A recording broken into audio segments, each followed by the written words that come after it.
Sesungguhnya Fir'aun telah berbuat sewenang-wenang di muka bumi dan menjadikan penduduknya berpecah belah. Dia bertindak semena-mena, lalim, melampaui batas, lebih mementingkan kehidupan dunia dan berpaling dari ketaatan Rob yang Maha Tinggi. Fir'aun memecah menjadi banyak sekali golongan dan kelompok dan menindas sebagian di antara mereka. Fir'aun menindas Bani Israel yang berasal dari keturunan Nabi Yakub. Saat itu, mereka adalah penduduk bumi terbaik. Mereka berada di bawah kuasa Raja Tiran yang zalim, yang memperbudak dan mempekerjakan mereka untuk pekerjaan-pekerjaan hina. Ada banyak faktor yang melatar belakangi perbuatan raja tersebut. Selain karena kebencian, ada juga faktor ramalan yang beredar pada saat itu. Bani Israel mengalami siksaan dan penyiksaan yang tak terkira.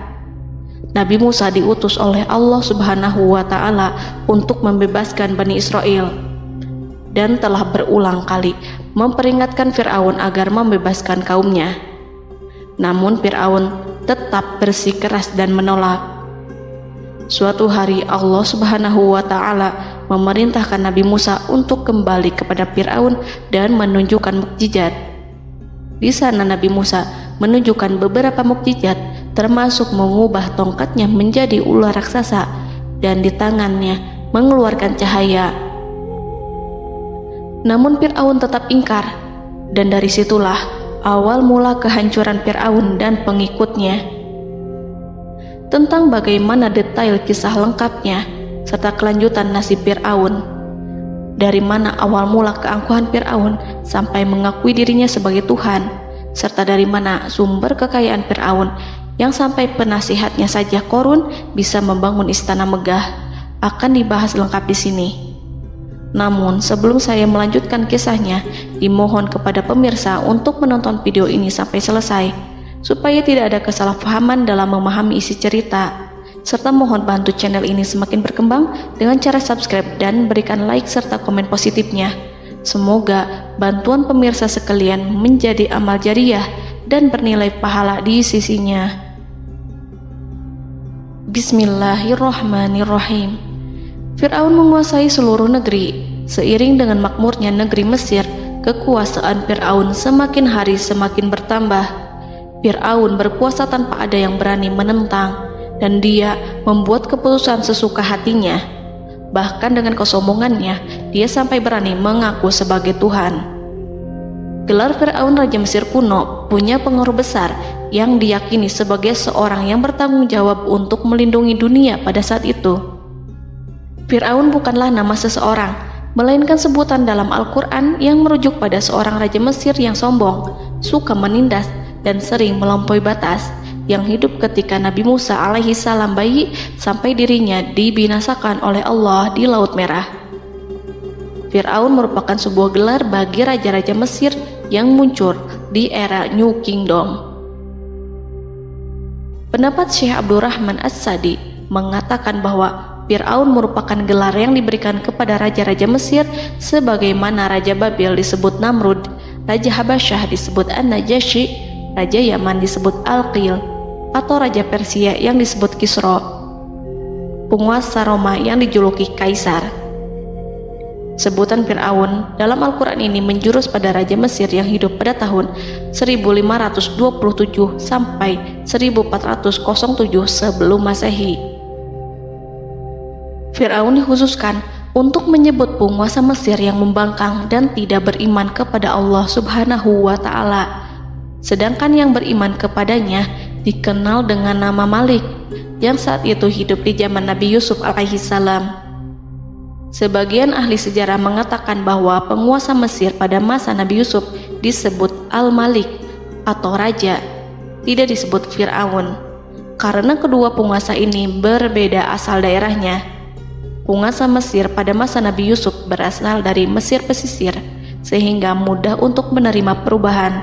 Sedangkan Fir'aun pada masa Nabi Musa berasal dari pedalaman Mesir yang mempunyai watak dan karakter keras serta kolot, dan tidak mudah menerima orang-orang di luar kalangan mereka. Dari keterangan di atas dipahami kenapa penguasa Raja Mesir pada masa Nabi Yusuf percaya kepada Nabi Yusuf dan mengikuti agama Nabi Yusuf, yaitu Islam. kemudian diikuti oleh rakyatnya. Sebagian ahli sejarah menyamakan Fir'aun dengan Mas'ab ibnu Royan. Ada pula yang menyatakan bahwa Fir'aun anaknya Walid ibnu Mas'ab ibnu Royan dari salah satu kaum Ad. Para Fir'aun Mesir kuno memperoleh kekayaan dan membangun kerajaan mereka yang megah melalui berbagai sumber. Beberapa sumber utama kekayaan dan pembangunan kerajaan Fir'aun adalah sumber daya alam. Mesir kuno diberkati dengan sumber daya alam yang melimpah, termasuk emas, tembaga, dan batu mulia yang ditambang dari wilayah gurun dan lembah. Sungai Nil juga menyediakan tanah yang subur untuk pertanian yang menjadi dasar ekonomi Mesir kuno. Air yang sangat penting ini memungkinkan kota-kota tumbuh di tengah gurun. Lonjakan air dan nutrisi itu mengubah lembah Nil menjadi tanah pertanian yang produktif. Menurut Organisasi Pangan dan Pertanian PBB, petani Mesir kuno adalah salah satu kelompok pertama yang melakukan pertanian dalam skala besar, menanam tanaman makanan seperti gandum, serta tanaman industri seperti rami untuk membuat pakaian. Sungai Nil mengalir ke utara sejauh 4.160 mil dari timur tengah Afrika ke Laut Tengah, yang memberikan Mesir kuno tanah subur dan air untuk irigasi. Untuk memaksimalkan pemanfaatan air Sungai Nil, petani Mesir kuno mengembangkan sistem irigasi cekungan. Mereka membangun jaringan tanggul berbahan tanah untuk membentuk cekungan. Kemudian mereka menggali saluran untuk mengarahkan air banjir ke dalam cekungan, di mana air akan menggenang selama sebulan hingga tanah jenuh dan siap untuk ditanami. Selain itu, Sungai Nil dapat dimanfaatkan untuk mengangkut material proyek-proyek konstruksi. Untuk mendapatkan manfaat dari Sungai Nil, orang yang tinggal di tepi sungainya harus mencari cara mengatasi banjir tahunan sungai ini. Untuk memprediksi apakah mereka akan menghadapi banjir yang bisa mengakibatkan panen buruk, orang Mesir kuno membangun nilometer atau pilar batu dengan tanda menunjukkan tingkat air. Mereka mengembangkan keterampilan dan teknologi baru dari pertanian hingga pembuatan perahu dan kapal. Sungai Nil juga merupakan rute transportasi penting karena memainkan peran sentral dalam peradaban Mesir kuno. Orang Mesir menjadi ahli dalam membangun perahu dan kapal untuk mengangkut berbagai barang, termasuk ternak, sayuran, ikan, roti, dan kayu. Mesir kuno memiliki perdagangan yang berkembang dengan wilayah Afrika Timur dan Tengah serta Mediterania Timur. Perdagangan ini tidak hanya mencakup barang-barang mewah, tetapi juga bahan pangan dan bahan baku. Fir'aun juga memiliki semua tanah di Mesir dan mengumpulkan pajak dari rakyatnya. Raja Fir'aun juga memperlakukan rakyat dengan kejam tanpa belas kasihan. Ia memeras pajak yang tinggi dan menjadikan kaum Bani Israel sebagai budak kerajaan. Mereka juga menerima upeti dari negara-negara yang dikalahkan atau ingin menjaga hubungan baik dengan Mesir. Bahkan Fir'aun juga memiliki proyek konstruksi untuk membangun struktur megah seperti piramida, kuil, dan monumen yang tidak hanya menunjukkan kekuasaan dan kekayaan mereka, tetapi juga berfungsi sebagai pusat administrasi dan agama. Proyek-proyek ini seringkali menggunakan tenaga kerja dari rakyat yang bekerja selama musim banjir.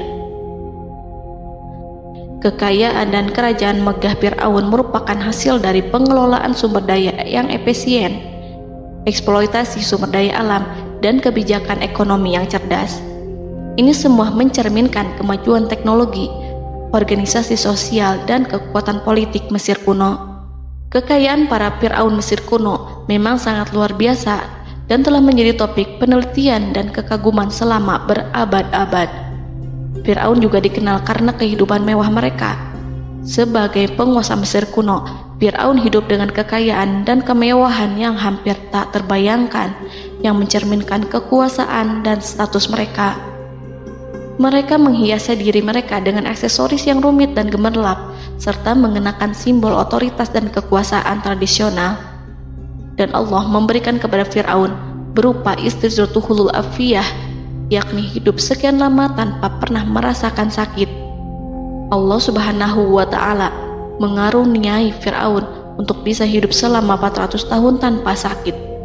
Tentu hal tersebut sudah menjadi kehendak Allah Subhanahu wa Ta'ala, maka tidak ada satupun manusia yang bisa menghalangi, bahkan bagi seorang Fir'aun sekalipun yang terkenal dengan kezalimannya. Namun dengan karunia-Nya yang diberikan Allah tersebut bukannya menjadikan Fir'aun sebagai manusia yang bersyukur, tetapi malah membangkitkan kesombongan dan kesesataannya. Dan puncak kesombongan Fir'aun juga dicatat Al-Quran sebagai penguasa tangan besi dan manusia yang pernah mengaku Tuhan. Aku adalah Tuhan kalian yang maha tinggi. Quran Surat An-Najiat ayat 24. Fir'aun hidup selama 446 tahun. Selama hidupnya, Fir'aun memiliki tubuh yang sehat dan bugar tanpa pernah mengalami sakit, meski hanya berupa pusing atau flu sekalipun. Fir'aun bahkan tidak pernah merasakan kelelahan. Fir'aun tidak pernah merasakan perihnya lapar, kerongkongannya tidak pernah tersentuh panasnya dahaga. Seandainya dalam semalam saja Fir'aun dilanda sakit berupa pusing atau demam, maka ia akan sibuk untuk mengurus dirinya sendiri dan tidak berpikiran untuk mengaku bahwa ia adalah Tuhan. Hal ini pun dijelaskan dalam kitab Ihya Ulumuddin Al-Qut Al-Qulub oleh Imam Al-Ghazali. Sesungguhnya yang menyebabkan Fir'aun sampai berani mengatakan, "Aku adalah Tuhan kalian yang maha tinggi," hal ini disebabkan karena ia mengalami masa sehat dalam hidupnya yang begitu lama. Kekejaman Raja Fir'aun diikuti dengan kesombongannya. Ia enggan bersyukur atas kemakmuran yang dianugerahkan Allah Subhanahu wa Ta'ala. Ia justru menjadikan negeri Mesir penuh dengan kemusyrikan. Sungguh, dia Fir'aun termasuk orang-orang yang berbuat kerusakan, dan kami hendak memberi karunia kepada orang-orang tertindas di bumi, dan hendak menjadikan mereka pemimpin dan menjadikan mereka orang-orang yang mewarisi bumi. Dan kami teguhkan kedudukan mereka di bumi, dan kami perlihatkan kepada Fir'aun dan Haman bersama bala tentaranya apa yang selalu mereka takutkan dari mereka. Surat Al-Qasas ayat 1-6. Haman yang merupakan penasihat dan sekaligus pelaksana proyek pembangunan menara untuk Fir'aun yang ikut berkontribusi dalam kesesatan Fir'aun, dan dia juga yang menjadi aktor utama atas kezaliman Fir'aun yang nantinya memberikan nasihat kepada Fir'aun dan mendorongnya untuk menolak ajaran Nabi Musa alaihi salam.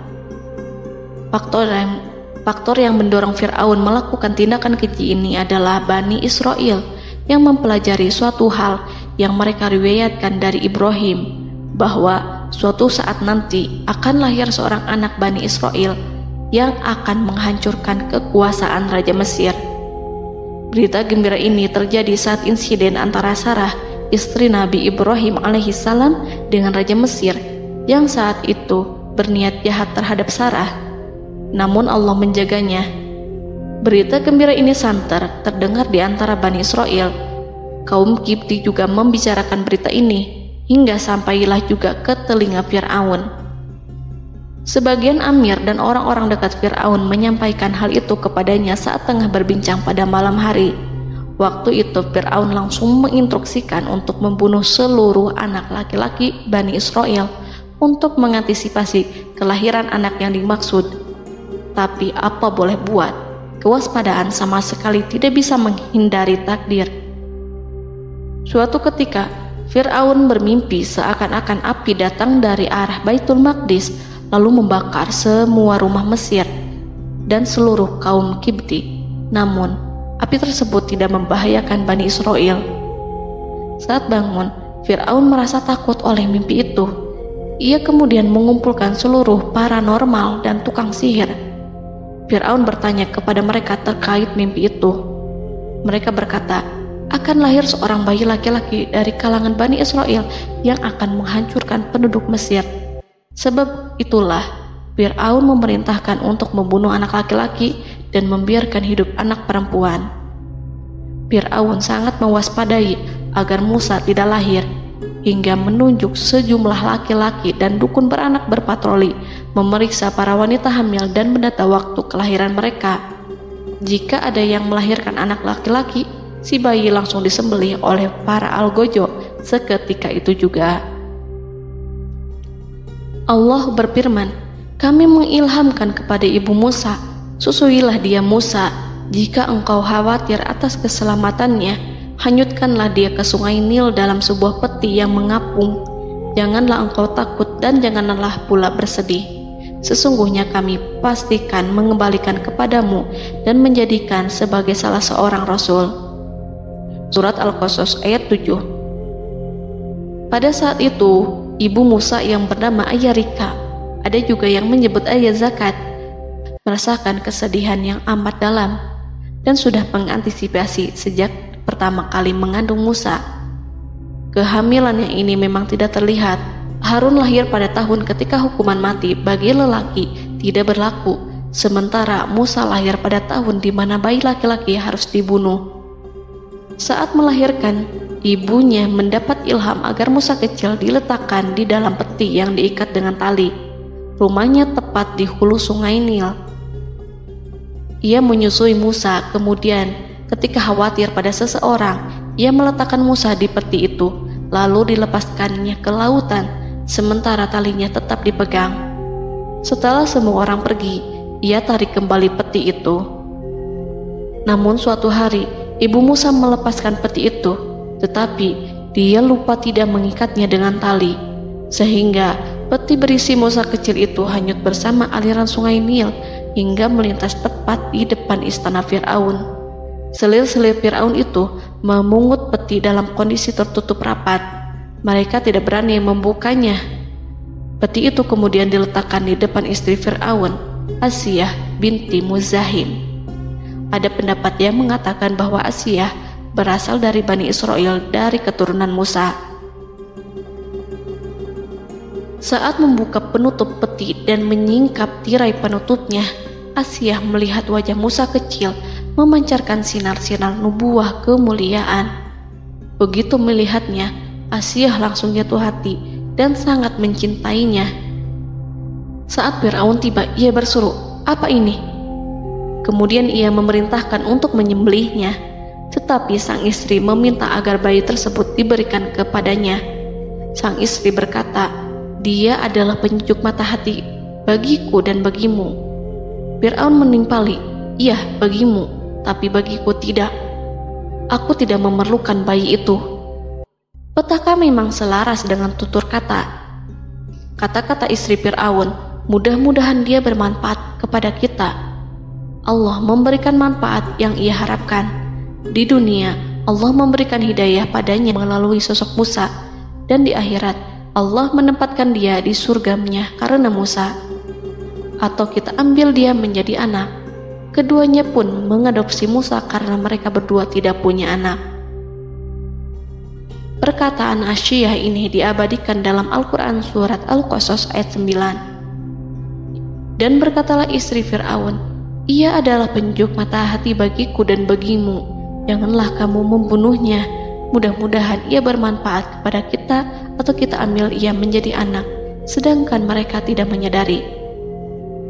Dalam ayat ini Allah Subhanahu wa Ta'ala berfirman yang artinya, sedangkan mereka tidak menyadarinya. Ibnu Katsir menjelaskan maksud dari ayat ini, mereka tidak mengetahui apa yang dikehendaki Allah, bahwa di tangan anak itulah terjadinya kehancuran masa depan Fir'aun dan bala tentaranya. Mereka tidak mengetahui hukuman besar Allah yang dikehendaki terhadap Fir'aun dan pasukannya. Mereka tidak tahu bahwa Allah menakdirkan mereka untuk memungutnya. Saat Musa tinggal di kediaman Fir'aun, pihak keluarga ingin menyusuinya. Namun Musa tidak mau menerima susu wanita manapun. Ia juga tidak mau makan, hingga mereka dibuat bingung karenanya. Mereka berusaha sebisanya untuk memberi Musa makan, namun Musa tidak mau. Seperti yang Allah sampaikan dalam surat Al-Qasas ayat 12. Dan kami cegah dia Musa menyusu kepada perempuan-perempuan yang menyusuinya sebelum itu. Mereka kemudian mengirim Musa bersama para dukun beranak dan sejumlah wanita ke pasar.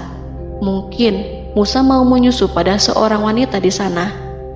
Saat semua orang berdiri di hadapan Musa, saudari Musa melihatnya. Ia tak memperlihatkan sikap seakan-akan mengenal bayi yang sebenarnya adalah adiknya. Mereka kemudian pergi bersama saudari Musa itu ke kediaman Musa. Musa kecil kemudian digendong ibunya untuk menyusui bayi itu. Bayi yang tidak lain adalah anaknya sendiri, langsung menyusu dengan lahap.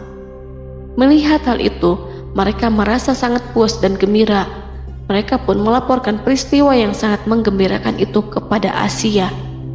Asia meminta agar perempuan yang tidak lain adalah ibunya Musa itu untuk menetap bersamanya dan memohon kebaikan serta kesediaannya. Namun, perempuan itu menolaknya seraya berkata, "Sesungguhnya aku mempunyai suami dan anak-anak yang tidak bisa aku tinggalkan. Akan tetapi, aku siap melakukan jika bayi itu dibawa kepadaku ke rumahku."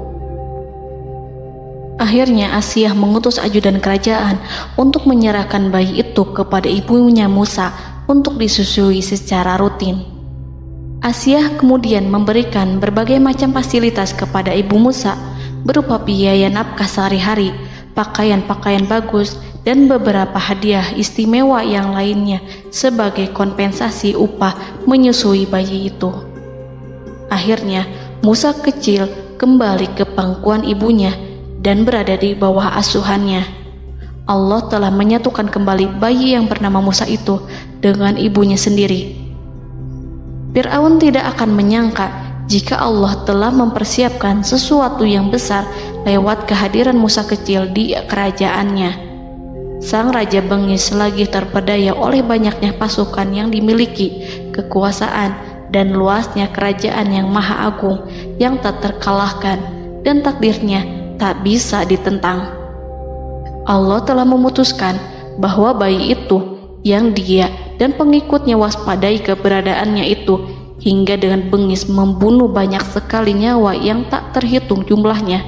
Padahal anak tersebut justru tumbuh dewasa di kediamannya, di atas kasurnya, memakan makanannya, dan meminum yang ada di rumahnya. Fir'aun sendiri justru mengadopsi dan merawat serta mengasuhnya tanpa menyadari rahasia besar di balik itu. Anak itu yang membuatnya binasa di dunia dan akhirat karena menentang kebenaran yang nyata yang ia sampaikan kepadanya. Nabi Musa tumbuh dan hidup sebagai salah seorang dari keluarga kerajaan hingga mencapai usia dewasanya, di mana ia memperoleh asuhan dan pendidikan sesuai dengan tradisi istana. Allah Subhanahu wa Ta'ala mengaruniakannya hikmah dan pengetahuan sebagai persiapan tugas kenabian dan risalah yang diwahyukan kepadanya. Musa tumbuh menjadi seorang pemuda yang mempunyai fisik dan akhlak yang kuat. Allah anugerahkan kepada Musa kesempurnaan tubuh dan kekuatan jasmani. Musa juga menyadari bahwa dia hanyalah anak angkat, tidak setetes pun darah Fir'aun mengalir padanya, dan bahwa ia keturunan Bani Israel yang ditindas dan diperlakukan sewenang-wenang oleh Fir'aun dan kaumnya. Maka dia berjanji kepada dirinya sendiri akan menjadi pembela bagi kaum-kaum yang lemah yang tertindas. Kekuatan fisik Nabi Musa memang tidak bisa diragukan. Itu terbukti pada saat Nabi Musa mampu mengangkat batu penutup sumur seorang diri, padahal batu itu hanya bisa diangkat oleh 10 orang laki-laki. Peristiwa kedua saat perkelahian antara Bani Israel dan orang Kipti atau kaumnya Fir'aun, suku asli Mesir. Saat orang Israel meminta pertolongan kepada Musa untuk mengalahkan orang Kipti, Musa menghampiri orang Kipti tersebut. Dengan tangan terkepal, Musa meninju orang Kipti dan matilah musuhnya itu. Orang Kipti hanya mati karena pukulan itu. Musa tidak sengaja dan tidak bermaksud untuk membunuh orang Kipti. Musa hanya berniat membuatnya jera. Dan karena peristiwa itulah Nabi Musa pergi meninggalkan Mesir karena Musa takut terhadap Fir'aun dan tentaranya yang akan membunuhnya. Karena jika mereka tahu bahwa Musa membunuh orang Kipti demi membela salah seorang Bani Israel, akan membuat Fir'aun dan pengikutnya mencurigai bahwa Musa memang berasal dari Bani Israel, dan pada akhirnya akan memicu sebuah permasalahan besar. Dan pada waktu yang sudah ditentukan oleh Allah, sekitar 10 tahun Nabi Musa meninggalkan Mesir. Pada akhirnya Allah mengamanahkan dia sebagai seorang rasul. Allah anugerahkan kepadanya hikmah kenabian dan pengetahuan di usia 40 tahun. Allah perintahkan Musa kembali ke Mesir untuk menghadapi Fir'aun dan mengajak dia mengakui Tuhan semesta alam. Tugas ini penuh dengan bahaya, mungkin bisa membuat Musa kehilangan nyawa, tetapi menuruti perintah Allah itu mutlak baginya. Ditemani oleh saudaranya Harun untuk membantunya membenarkan perkataannya.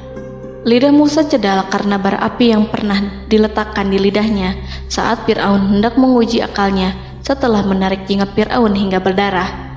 Fir'aun bermaksud untuk membunuhnya. Asyah mengkhawatirkan Musa lalu berkata, dia masih kecil. Fir'aun kemudian menguji Musa dengan meletakkan buah dan bara api di hadapannya. Musa kecil hendak bermaksud meraih buah-buahan, tetapi tangannya dialihkan oleh malaikat.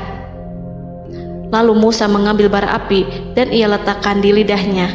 Lidahnya cedal karena bara api ini. Musa meminta kepada Allah agar kekakuan yang ada di lidahnya dihilangkan sebagian, sebatas agar kata-katanya bisa dipahami, dan tidak meminta untuk dihilangkan secara total, karena para rasul hanya meminta sebatas yang diperlukan. Pergilah kamu kepada Fir'aun, karena dia benar-benar telah melampaui batas, maka berbicaralah kamu berdua kepadanya dengan kata-kata yang lemah lembut. Mudah-mudahan dia sadar atau takut. Quran Surat Toha ayat 42-43. Ini merupakan sifat santun dan kasih sayang serta rahmat Allah terhadap makhluknya, meski Allah mengetahui kekafiran dan kesewenang-wenangan dan kesombongan Fir'aun. Bersama Harun, Musa mendatangi Fir'aun setelah menemui beberapa rintangan yang lazim ketika akan menemui raja pada waktu itu. Pertemuan Musa dan Harun juga dihadiri oleh beberapa anggota pemerintahan dan penasihat. Bertanyalah Fir'aun kepada mereka berdua, siapakah kalian berdua ini? Musa menjawab, kami Musa dan Harun adalah pesuruh Allah agar kamu membebaskan Bani Israel dari perbudakan dan penindasanmu dan menyerahkan mereka kepada kami agar mereka menyembah kepada Allah dengan leluasa dan menghindari siksaanmu.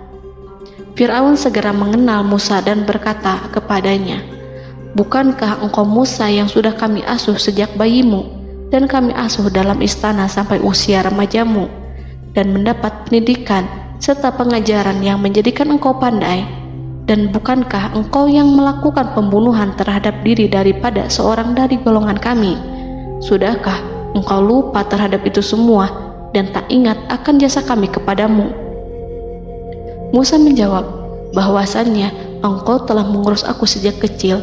Itu bukanlah jasa yang dapat kamu banggakan, karena jatuhnya aku pada tanganmu akibat dari kekejaman dan kezalimanmu tatkala engkau memerintah agar orang-orangmu menyembelih setiap bayi laki-laki yang lahir, sehingga ibuku membiarkanku mengapung di sungai Nil dan aku dipungut oleh istrimu, sehingga selamatlah aku dari pengejaranmu dan penyembelihanmu.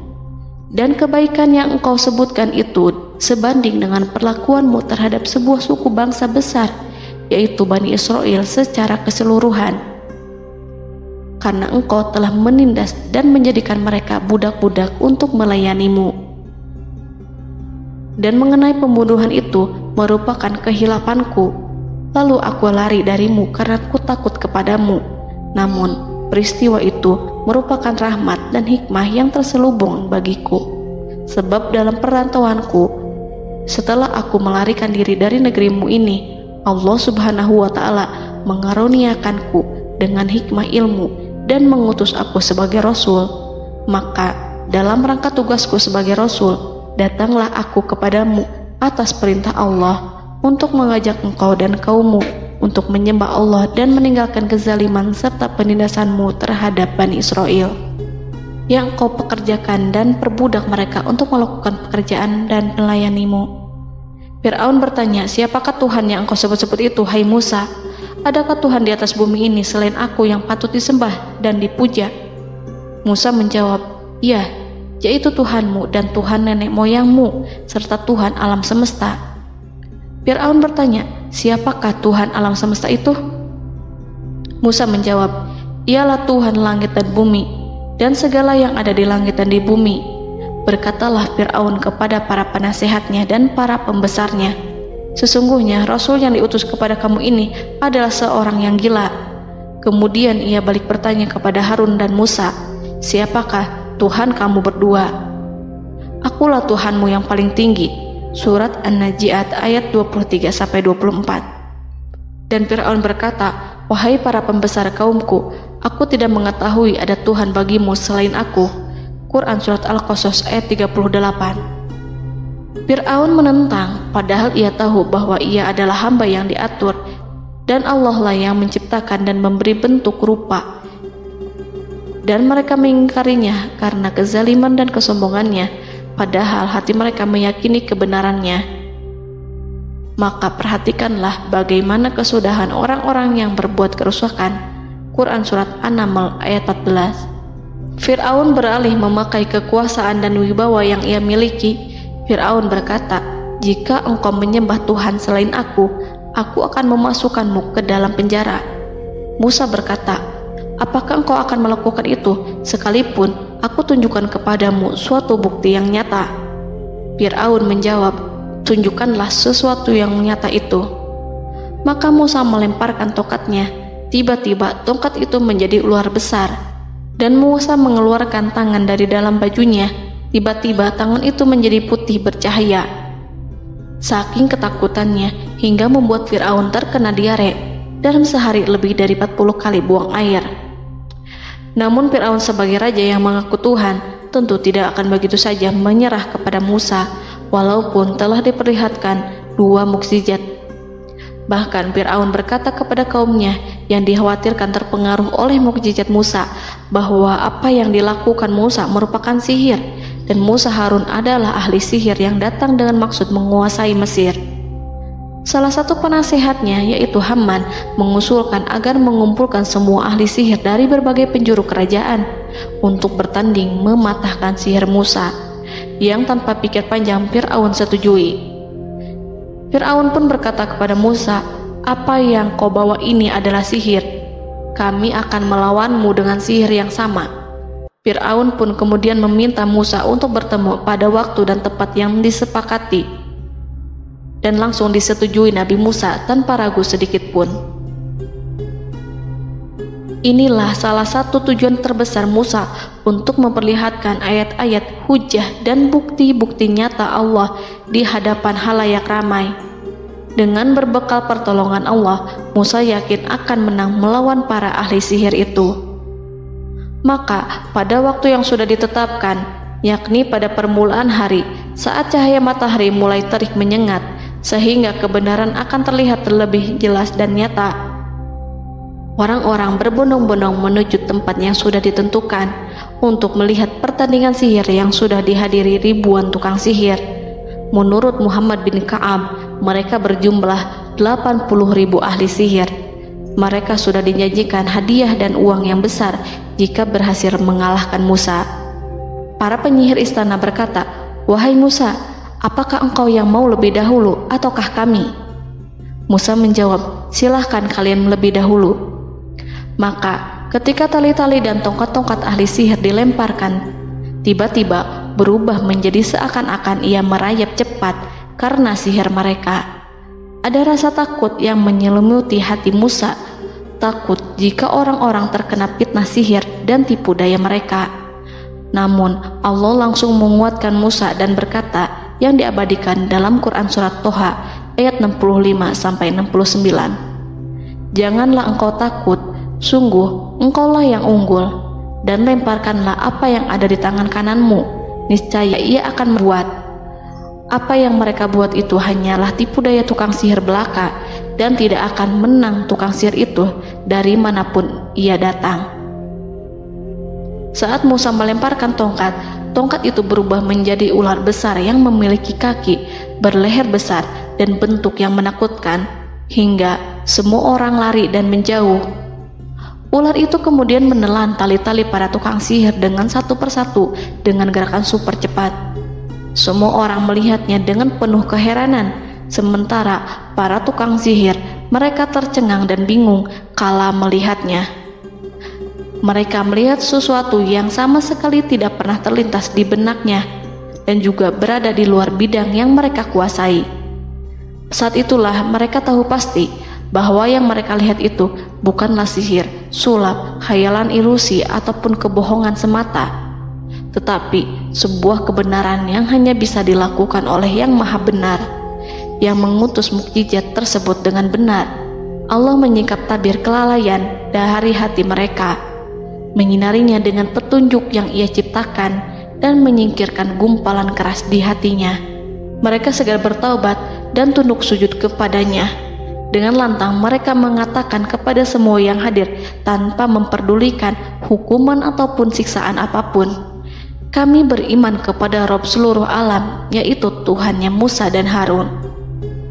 Fir'aun yang congkak dan sombong tentu sangat marah dengan apa yang disaksikannya itu.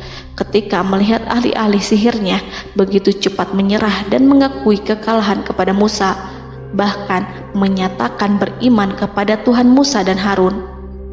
Tindakan itu dianggapnya sebagai pelanggaran terhadap kekuasaannya dan penentangan terhadap ketuhanannya dan merupakan tamparan bagi kewibawaannya.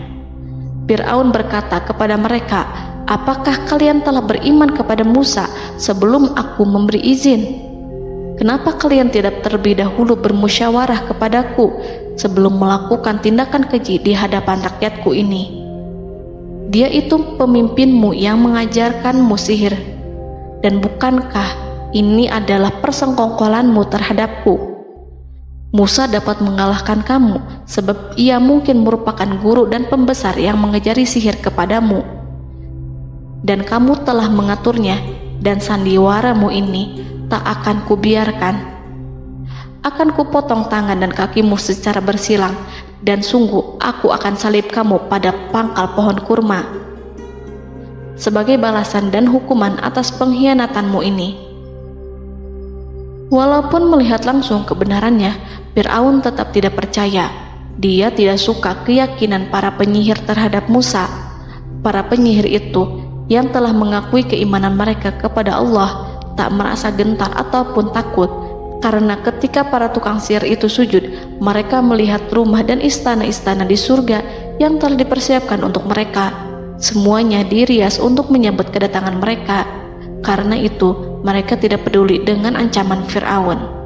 Setelah peristiwa kekalahan penyihir Fir'aun dengan mukjizat Nabi Musa itu, Fir'aun serta penasihat dan para pembesarnya, termasuk Haman, merencanakan penindasan yang lebih kejam untuk kaum Bani Israel dan merencanakan pembunuhan terhadap Nabi Musa. Fir'aun khawatir jika gerakan Musa tidak dipatahkan akan mengancam kerajaan dan kewibawaannya yang mengaku sebagai Tuhan. Walaupun sudah diingatkan oleh orang mukmin dari kalangan keluarga Fir'aun agar tidak membunuh Nabi Musa dan menyeru kembali menuju jalan yang benar dan mengingatkan kepada akibat yang buruk yang akan didapati nanti, namun Fir'aun dan penasihatnya tetap berada pada kesesatan. Sebagai balasannya, Allah menghukum Fir'aun dan penduduknya dengan kekeringan dan penyakit yang bertahun-tahun karena menolak Rasulnya. Mereka dilanda banjir bandang, darah yang bercampur dengan seluruh air yang ada. Setiap kali mereka akan mengambil air, baik air sumur ataupun air sungai Nil, pasti akan berubah menjadi darah segar. Serbuan belalang pun tidak bisa mereka hindari. Belalang menghinggapi tanaman hingga tak menyisakan satupun buah, daun ataupun rumput.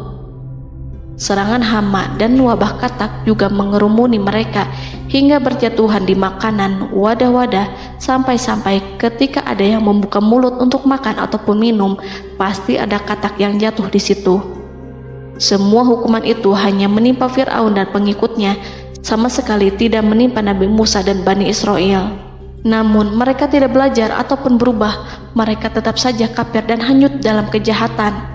Setiap kali Allah timpakan hukuman kepada Fir'aun dan pengikutnya, mereka bersumpah dan berjanji kepada Musa untuk beriman. Namun ketika hukuman itu dihilangkan, mereka ingkar janji berpaling dan kembali kepada keburukan seperti sedia kala. Dari semua penderitaan ini, Allah perintahkan Musa membawa pengikutnya keluar dari Mesir, memulai perjalanan berbahaya antara hidup dan mati. Setelah mengetahui keberangkatan Nabi Musa dan Bani Israel, Fir'aun bersama tentaranya bergerak untuk membantai mereka. Dengan pasukan besar yang berjumlah lebih dari 1.600.000 personil, ditambah 100.000 ekor kuda berwarna hitam legam, Fir'aun berhasil mengejar rombongan Nabi Musa yang saat itu berjumlah 600.000 prajurit di pantai Laut Merah saat matahari terbit. Pasukan Fir'aun mengepung mereka dari semua arah. Di belakang mereka ada tentara Fir'aun yang kejam, sementara di hadapan mereka Laut Merah yang membentang luas. Kala situasi kian genting dan Fir'aun beserta seluruh pasukannya mendekat dengan kesungguhan hati, diperkuat dan persenjataan, juga dengan amarah dan kedengkian, penglihatan tidak menetap mengarah ke suatu tujuan, dan hati naik menyesak sampai ke tenggorokan.